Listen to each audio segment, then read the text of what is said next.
નમસ્કાર. ચાલો આજે અંગ્રેજીમાં ભવિષ્ય વિશે વાત કરવાની એકદમ સહેલી રીત શીખીએ. આપણે સમજીશું કે ગોઈંગ ટુ નો ઉપયોગ કરીને કોઈ પણ પ્લાન વિશે સ્પષ્ટપણે કેવી રીતે વાત કરી શકાય. ઘણીવાર એવું થાય ને કે આપણે કોઈને કહેવું હોય કે આપણે શું કરવાના છીએ, પણ અંગ્રેજીમાં કેવી રીતે કહેવું એ જ ના સમજાય. તો બસ આ જ સવાલનો જવાબ આજે આપણે શોધીશું. તો આનો એકદમ સરળ જવાબ છે ગોઈંગ ટુ.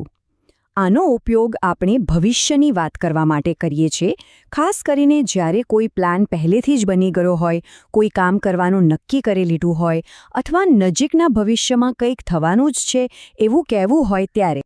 અને ચિંતા ના કરતા આને સમજવું બહુ જ સહેલું છે.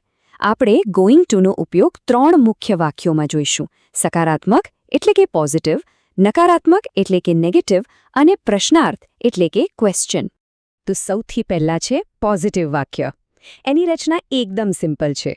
સૌથી પહેલા વાક્યનો કર્તા એટલે કે સબ્જેક્ટ, પછી એની સાથે એમ, ઇઝ કે આર, ત્યાર પછી આપણો મેઇન શબ્દ ગોઈંગ ટુ અને છેલ્લે જે ક્રિયા થવાની છે એ એટલે કે ક્રિયાપદ.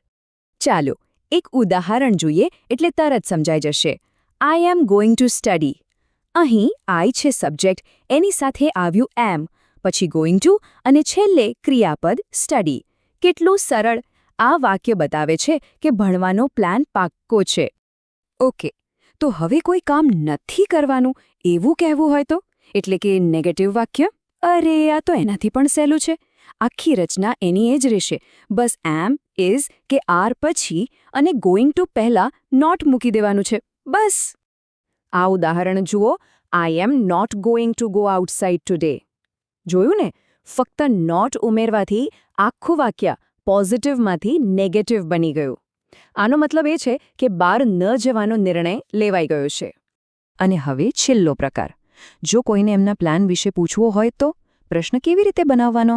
અહીંયા એક નાનકડો ફેરફાર છે. વાક્યની શરૂઆત જ એમ, ઇઝ કે આરથી થશે. પછી સબ્જેક્ટ આવશે અને ત્યાર પછી ગોઈંગ ટુ અને ક્રિયાપદ.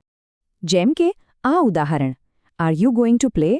અહીંયા જુઓ, આરને આપણે વાક્યની શરૂઆતમાં લઈ લીધું, પછી સબ્જેક્ટ યુ અને બાકીની રચના એ જ રહી. બસ આટલું જ. હવે કોઈને પણ એમના પ્લાન વિશે આસાનીથી પૂછી શકાય. તો આપણે 3 પ્રકારની વાક્ય રચના જોઈ લીધી. હવે આ બધું મગજમાં બરાબર બેસી જાય એના માટે ચાલો એક ક્વિક રીકેપ કરીએ. એક જ જગ્યાએ બધું જોઈશું તો કન્ફ્યુઝન બિલકુલ નહીં રહે. તો જુઓ, અહીંયા 3 પ્રકાર એક સાથે છે. પોઝિટિવમાં આઈ એમ ગોઈંગ ટુ સ્ટડી. હવે નેગેટિવમાં શું કર્યું? બસ એમ પછી નોટ ઉમેરી દીધું. અને ક્વેશ્ચનમાં આરને ઉઠાવીને વાક્યની શરૂઆતમાં મૂકી દીધું. મતલબ મૂળભૂત માળખું તો લગભગ સરખું જ રહે છે, ખાલી નાના નાના ફેરફારોથી જ આખા વાક્યનો અર્થ બદલાઈ જાય છે. તો હવે જ્યારે ગોઈંગ ટુનો ઉપયોગ કરતા આવડી ગયું છે ત્યારે જરા વિચારો કે આનો ઉપયોગ કરીને આવનારા દિવસો, અઠવાડિયા કે મહિનાના કેટલા બધા પ્લાન્સ વિશે વાત કરી શકાય. પોતાના નિર્ણયો અને ઇરાદાઓ વ્યક્ત કરવા હવે કેટલા સહેલા થઈ ગયા, ખરું ને? તો બસ વિચારતા રહો.